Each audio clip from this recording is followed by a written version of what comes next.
Guys, আজ আমি তোমাদের সাথে শেয়ার করব আমার স্কিন কেয়ার রুটিন। সবার ফার্স্টেই এক গাদা মুখে স্ক্রাব মেখে ভালো করে মাসাজ করে নিয়েছি। তারপরে মুখটা ভালো করে ঠান্ডা জলে ধুয়ে চলে এসেছি। তো তারপর বাড়িতে অ্যালোভেরা জেল ছিল না, তো ভেসলিন দিয়ে কাজটা চালানোর জন্য মুখে ভালো করে ভেসলিন লাগিয়ে এই ফেশিয়াল রেজারগুলোর সাহায্যে আমি মুখের লোমগুলো ভালো করে তুলে নিয়েছি। তারপরে এই আমার নিভিয়ার ফেস ওয়াশটা দিয়ে ভালো করে মুখে ভালো করে মাসাজ করে মুখে ভালো করে ফেস ওয়াশটা করে নিলাম। তো তারপর দেখো 1 সেকেন্ডে আমি মুখটা ধুয়ে চলে এসেছি।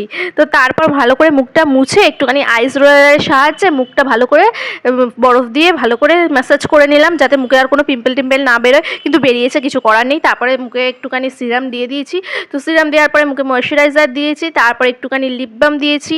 ও ময়শ্চারাইজারের মাঝখানেও আরেকটা জিনিস দিয়েছি, এটা আমি কিন্তু মেশো থেকে কিনেছি। তো এইটা কী নাম আমি জানি না, ক্রিস্টাল রোলার নাম হয়তো এটার। তো ভালো করে আমি এটা দিয়েও মাসাজ টাসাজ করে ঠোঁটটায় লিপ বাম দিয়ে দিচ্ছি। তো ফ্রেন্ডস, তোমার যদি এই ভালো লাগে এই ভিডিওটা, তো অবশ্যই একটা লাইক করে দিও। তো চলো, টাটা।